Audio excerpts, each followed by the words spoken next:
She was dead. King Durai sat on his throne in boredom as the advisors ran to meet him. He stared at them in silence and yawned.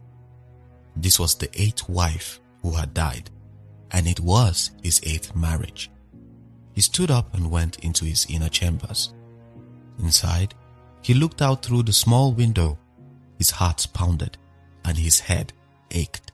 He sat down and poured himself a calabash of palm wine. There was a secret the ancient family of the Hanjus had kept for years. On the night before the crowning ceremony, the youngest son, who was now king of the kingdom, had playfully insulted a priest from a nearby village. The ceremony was filled with guests from foreign lands, and the old king was to announce his next heir.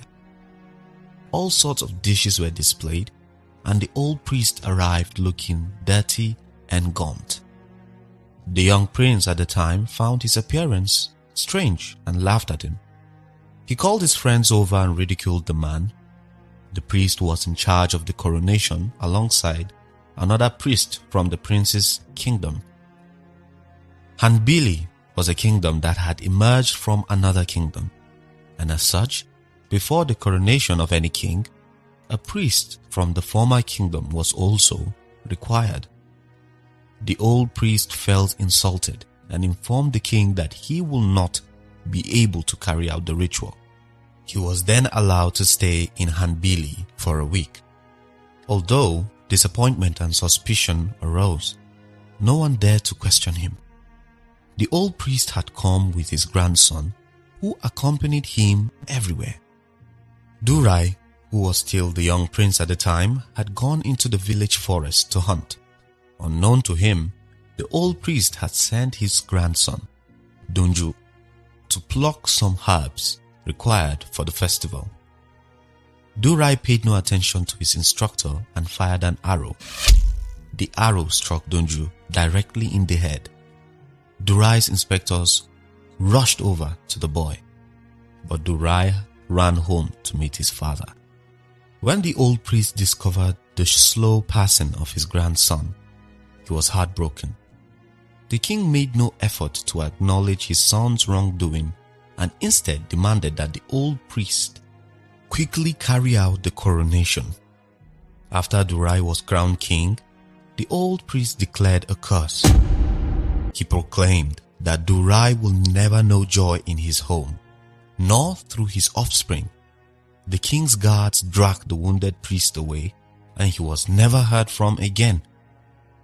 Years later, the old king developed an incurable illness and passed away. Durai ascended fully to the throne, but he became an unbearable ruler.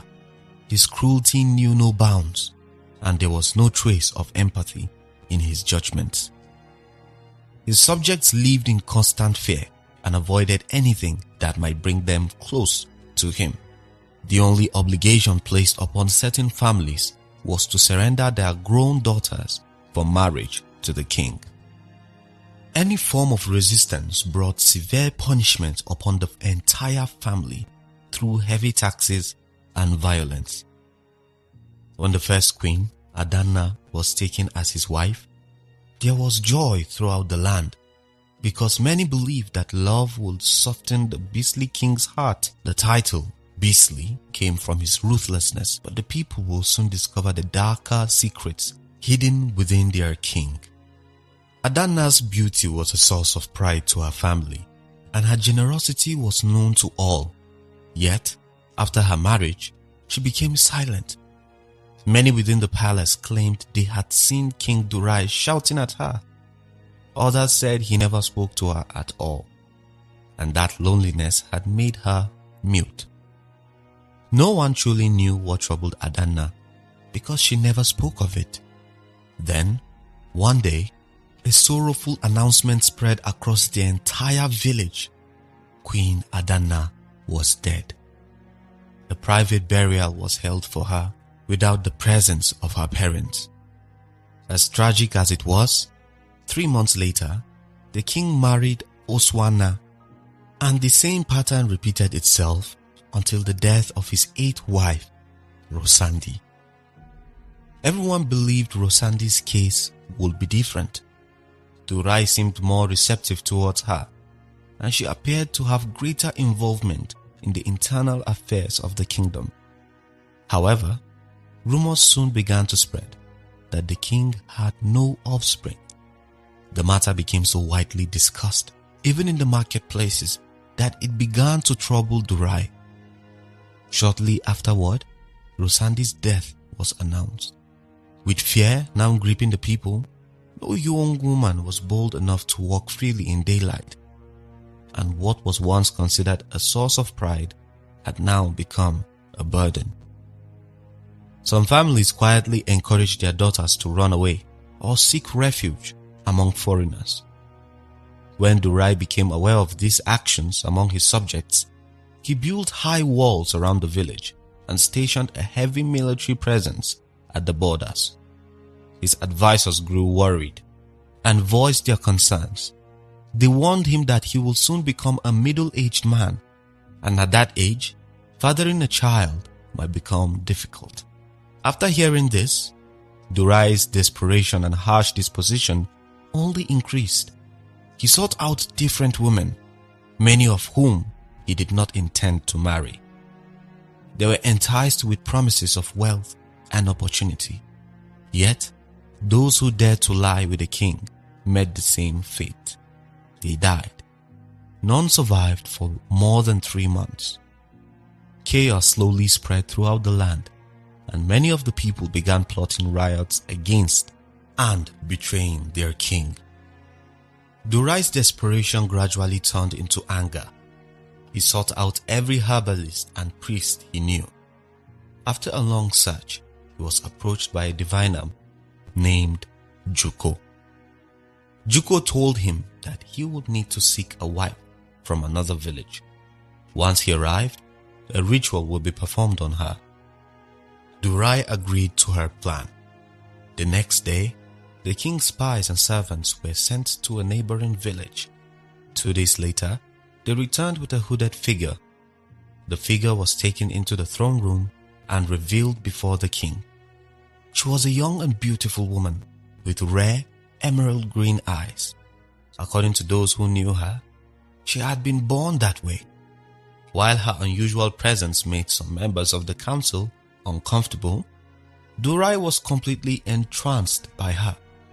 He stared at her for nearly 30 minutes. Durai gave strict instructions that her room and robes be of the highest quality. He personally ensured that she was properly settled. Juko, the diviner, was summoned, and the ritual began. Strange circles were drawn on the ground, and the king's new bride was instructed to stand at the center.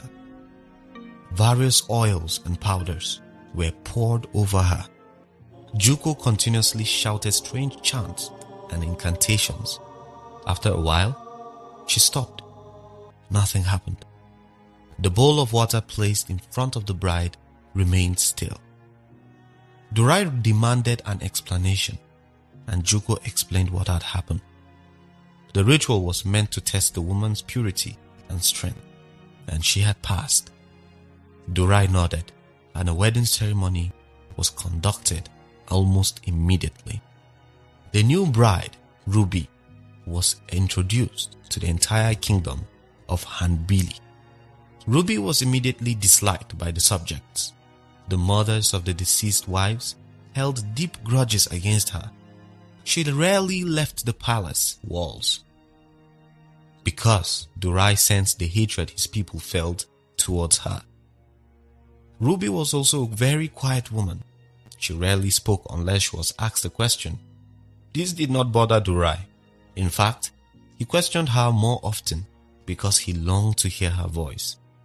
The advisors and council members soon noticed the king's unusual behavior towards his ninth wife. Many concluded that her fate will end no differently from Rosandi's. Yet, 8 months into the marriage, Ruby was still alive. One night, a kitchen maid had stepped outside to relieve herself. Under the moonlight, she saw Queen Ruby walking into the darkness. She rubbed her eyes, but then she looked again. The queen was gone. She convinced herself that it had only been a dream.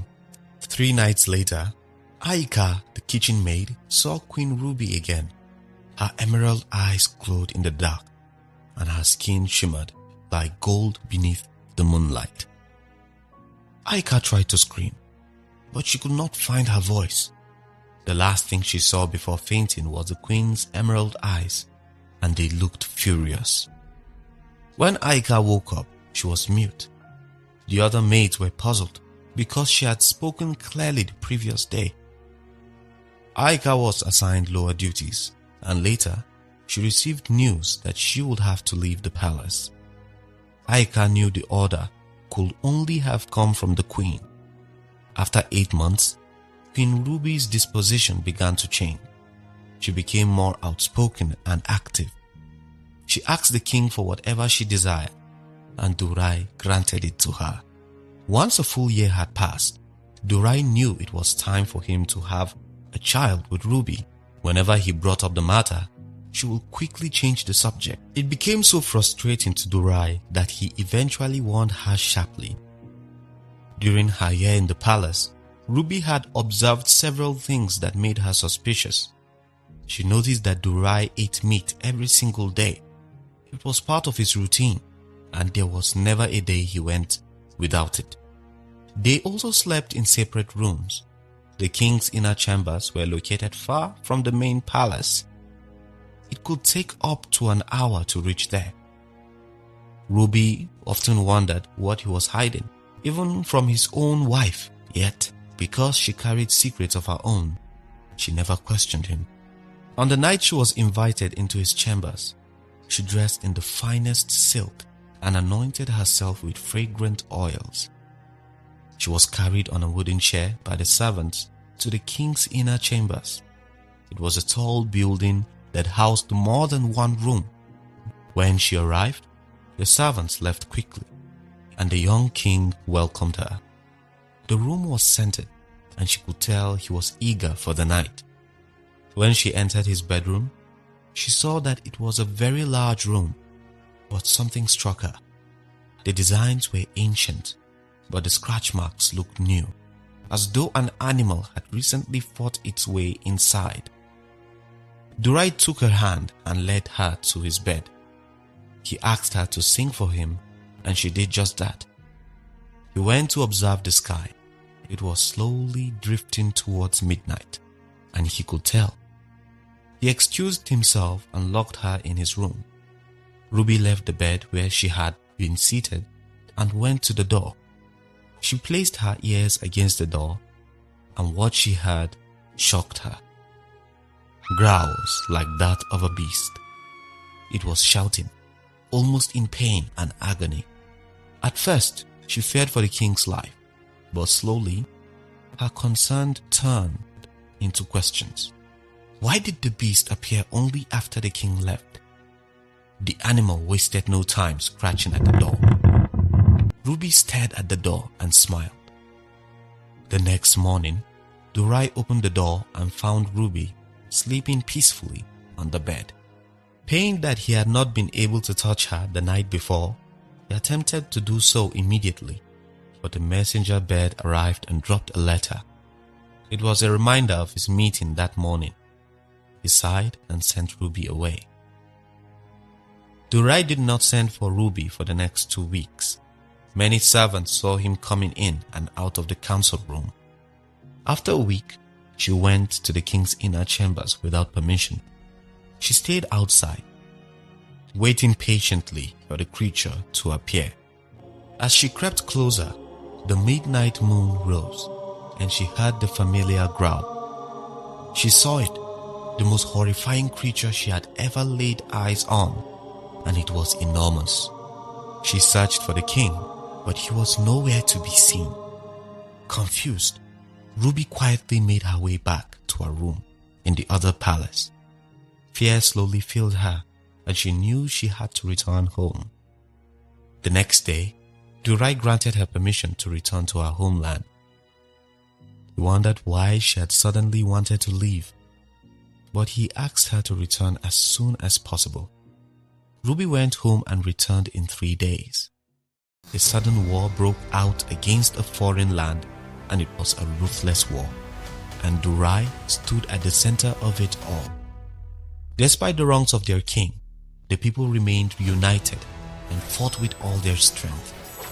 The foreign land, Damfudu, was defeated, and their king, along with his top officials, were captured. They were taken to the king's inner chambers, and their execution was announced the next day. Ruby took note of everything. Damfudu was merged with Hanbili, and Durai became king over both kingdoms. He inherited everything that belonged to their king, including the wives and the children. He discarded the children and took the wives for himself. Ruby remained silent through all of this. Durai constantly assured her that she was his #1 wife, but Ruby was not concerned with that. The wives from Damfudu gradually began to decrease in number. They were dying, and their deaths were handled in secrecy. Ruby observed that it was always after they went into the king's inner chambers. She could not piece the puzzle together, but she had a strange feeling about the king. A month later, an argument broke out between members of Damfudu and members of Hanbili. A woman claimed her daughter was missing, and she suspected the girl had been abducted by one of the men of Hanbili. Tension rose, and a fight between the men of Hanbili and Damfudu was about to begin. Durai's attention was called, but he seemed reluctant to respond to the situation. That night, as Ruby took an evening stroll, she saw something move between the bushes. Her emerald eyes shone, and gold lines ran through her arms as she prepared to eliminate whatever was in the bush. She pushed forward, but a soft hand held hers. She could tell the creature was weak. It was a little girl who was bleeding and looked as though she had survived a lion's attack. Ruby calmed down, and her form returned to normal. She helped the girl to her chambers. She placed her hand on the girl, and a green light shone.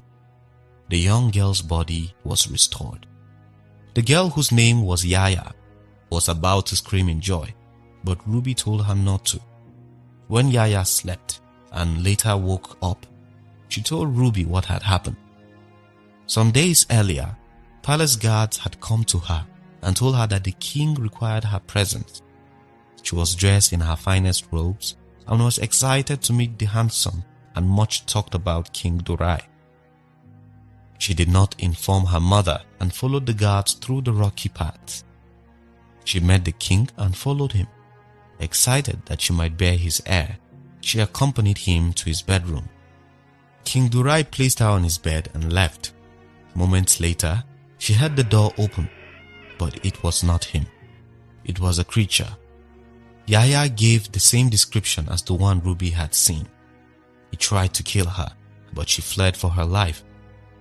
After Yaya's story, Ruby knew she could not face this calamity alone. She secretly put together an army, her own army. She called for the palace servant she had once rendered mute, Aika. She also recruited soldiers who she had observed had taken a liking to her. They held their meetings in the king's absence and plotted how to catch the beast. Although those who had never seen it had their doubts, they followed her as they admired Queen Ruby. Durai spoke with Ruby at intervals, and she could tell he was distant from her. Although it did not bother her, she still wondered what had caused it. The next night, when Ruby was certain her army was ready, she set out for the king's inner chambers. The night was cold, and an ominous tense feeling filled the air. Ruby approached the chambers and waited for the midnight moon. She instructed Aika to act as bait. Yaya was assigned as the distraction when the beast appeared. The other soldiers would give her time to execute the final part of the plan. Ruby told her army that this was to help the king and the kingdom, but deep down, she knew otherwise. The beast appeared immediately after midnight. It ran after Aika, then turned to chase Yaya in confusion. The soldiers surrounded it and threw their best weapons at it. Arrows, slings, and stones did not face the huge creature. Only when some men were wounded did Queen Ruby step in. The moment she faced the creature, the entire atmosphere changed. The soldiers, Aika and Yaya, stepped back slowly and watched her. She looked different. Her garments changed and her hair was long and flowing. Her emerald eyes shone again and her body turned golden. The creature stopped chasing the others and turned to face her. Within a few seconds, it became enraged again and rushed towards her. Ruby spoke a word into the air and large golden chains appeared, holding the creature in place.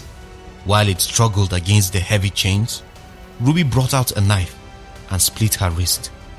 Aika and Yaya gasped. She poured her blood into the beast's head, and before long, a transformation began. The beast turned into King Durai.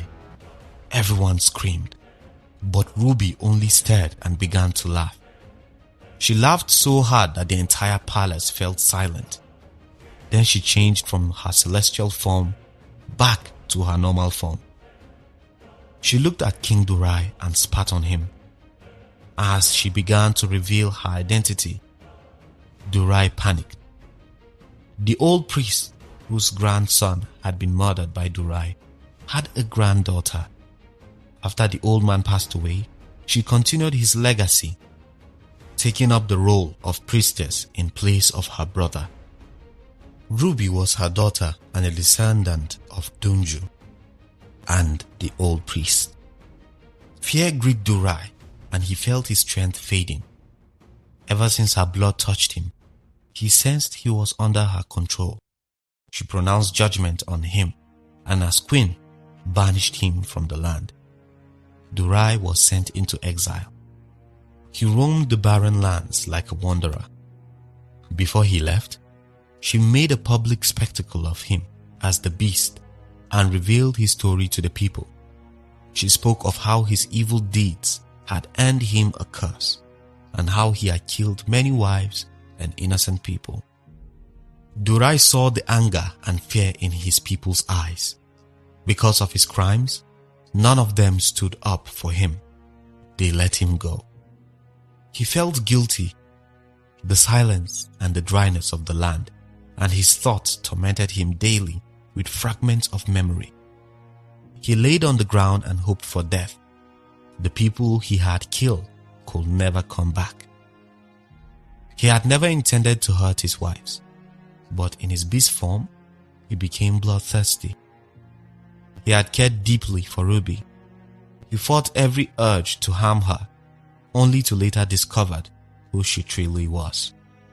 At night, Durai stood up. The land appeared green and he saw his father, the old king. He asked if he had died of thirst and hunger, but the old king said no. The old king reminded him of his people. He said the land was crying, and Durai wondered why. The old king told him to return and summon the strength within him to defeat the foes. Durai was still confused. He woke up to see a goat's backside positioned above him. It was about to defecate. He quickly stood up and ran to a well. He washed his face with the remaining water and stared at his reflection. His beard had grown and he looked more like an animal. He saw a sharp stone and shaved off the excess hair. He began his journey back to his hometown. It had been 6 months since he left. He reached the gate and noticed some unfamiliar faces among the guards. Covered in a sackcloth, he asked for alms and said he had come to buy a few items to take back for trade. He was not granted permission. When asked why, they said King Ruby needed to know anyone who entered or left the kingdom. Feigning ignorance, He asked who she was. They began to narrate their troubles. Since none of them recognized him beneath the sackcloth, they spoke freely. They told him of the wicked king who had left them 6 months earlier. Many were relieved and had appointed Queen Ruby, his wife, as ruler.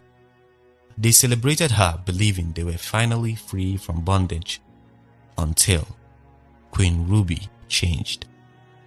Immediately after her coronation, she became ruthless. She blamed the kingdom for the death of her mother's brother, Donju. She established policies and laws that gave her people dominance over others. The people were in agony. They wished for a savior. They wished for their old king back. When Durai heard this, his eyes widened. He wondered how he could defeat Ruby. She was no ordinary person. He needed more information about her, so he went to her hometown. When Durai asked the people, many gave the same answer. She was a powerful priestess. It will take an equally powerful being to defeat her. Durai was puzzled. One night in his dream, his father, the old king, appeared to him again. He told him to go to Juko, the diviner. Durai knew she was still in Hanbili, so he wrote her a letter. She left the village under the guise of going to collect small herbs. When she saw Durai, she was glad. He asked how he could stop Ruby, and she said she did not have a direct answer. However, if Ruby was a celestial priestess, it meant her powers were stronger at night. In the daytime, she would be weak. Also, the only way to kill her was by a stab through the chest. Durai cringed upon hearing that, but he was motivated by the cries of his people. He knew he owed them far more.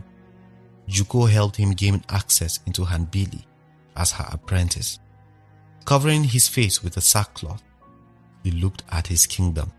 It was a rundown, and everything that once had life now looked sorrowful. Durai felt his heart tighten. He followed Juko home and stayed indoors until the planning was complete.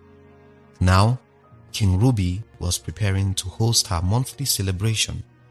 The celebration only honored those from her land. The people of Hanbili were tasked with bringing all they had to her. She will take the best of what they possessed and leave them with rotten or spoiled goods. The day of the banquet came, and the people of Hanbili presented their best goods to their wicked king. She did as she pleased and sent them away. Inside, foreigners from her village ate and drank to their fill. Durai followed Juko and sat at a corner, watching the ceremony. He spotted Ruby, a woman he once loved, sitting and overseeing the spectacle, shouting at servants and smiling at her people. Almost instinctively, she turned toward him and screamed. Confused and thinking he was just a servant, she hurled insults at him for sitting idly. Juko tried to explain, but Durai stopped her, saying it was fine. Hidden under his sackcloth, he slowly cleaned and served the tables. As the celebration neared its end, Ruby stood to make a toast. Her keg of palm wine was empty, so she asked a servant to refill it. Durai quickly took the palm wine from the servant and went to meet her. When he was 2 steps in front of her, Juko began the incantations and Durai transformed into the beast. Ruby panicked. Before she could shift into her celestial form, a knife was already buried in her chest. Durai fought the remaining foreigners, and blood was shed everywhere. Blood sputtered from Ruby's mouth. She struggled and then fell to the ground. Durai looked at her, and Juko stopped the incantations. He had planned to tear her to shreds, but stopped when he remembered the cause of her pain. He had brought tragedy upon himself, and now he is atoning for it. Still fighting her way through, Ruby tried to change her form, but every attempt only increased the flow of blood from her body. Slowly, she smiled. Her eyes closed, and Durai knew she was gone for good. But Juko held his shoulder. She told him it was not over. Ruby was a celestial priestess. Killing her body would not end her. He would have to break her spirit. Durai asked how, and she said he would have to destroy any source of power connected to her ancestors. Juko and Durai stared at each other. The closest source of power to her ancestors was Durai. The curse her grandfather had placed on him. Ruby's body began to shake, and Juko knew she was regaining her power since her spirit had not left yet. Juko looked at Durai, and he understood what had to be done. Using one of her special knives, she stabbed Durai. Darkness enveloped him. When Durai opened his eyes, he saw his father, the old king. The old king smiled at him. Durai looked around and noticed the serenity of the place. Everyone seemed happy. The old king tapped his son on the back. He led him to a well and told him to look in. When Durai bent down, his father told him it was not his time yet and pushed him into the well.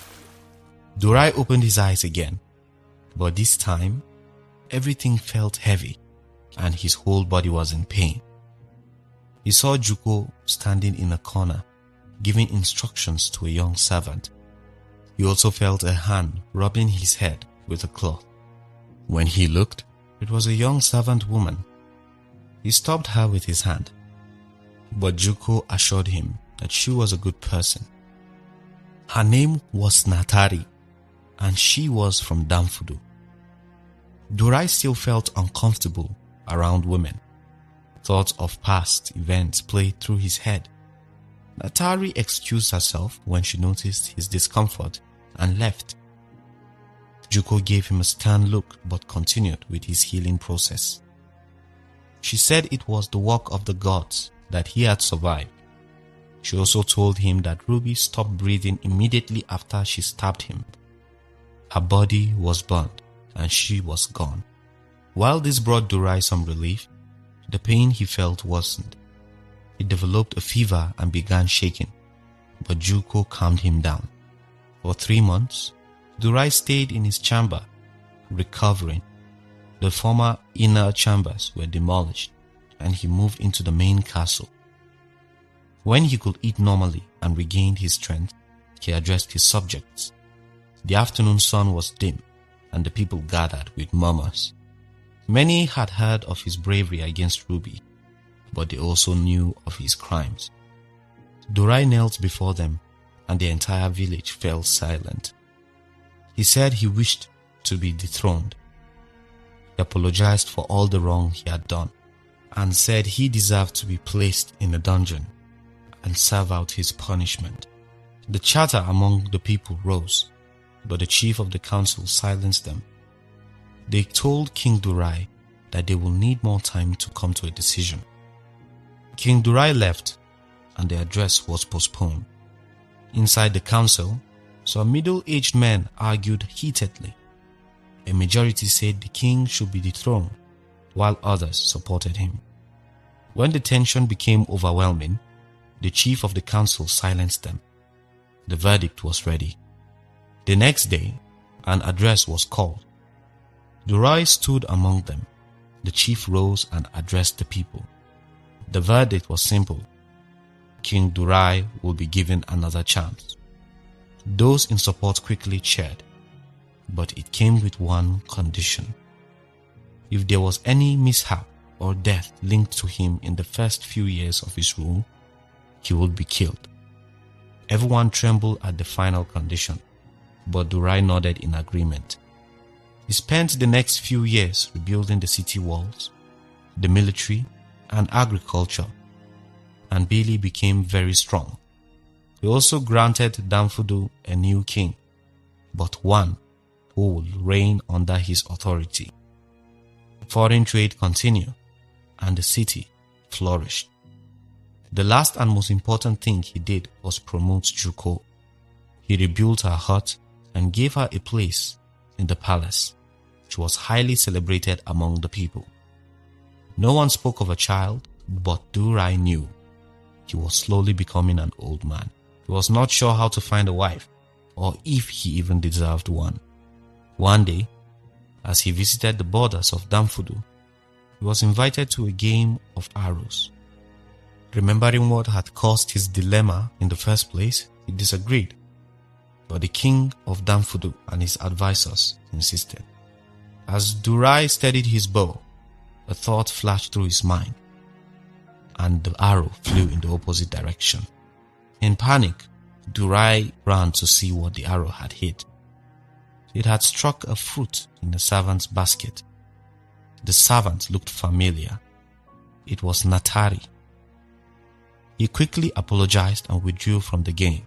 He asked her if she was truly fine and told her she was welcome to meet him anytime if she was not. Natari was a bit puzzled but declined, insisting she was fine. From then on, Natari and Durai bumped into each other frequently. Their connection blossomed, and one day, Durai proposed to her. She agreed and became the king of Hanbili. After some years, an old man was talking to his son. He took him to the borders of Hanbili and told him a story. In this story, there was a young boy who had no manners. Because of this, he made terrible mistakes and grew up repeating those same mistakes. He was insensitive towards the people around him. He only cared about what he liked. The young boy looked at the old man and asked eagerly what happened next. The old man lifted his chain and continued. One day, the young boy, who was now a man, caused someone's death, felt no remorse, and so he was cursed. This curse followed him until he eventually destroyed his own life. It took the help of some trusted persons and the guidance of his father, whom he had once ignored, to bring him back. The old man ended the story and asked the boy what he had learned. The boy replied that he had learned the value of honesty and humility. The old man smiled. Old King Durai was glad he had told his son his story before he died.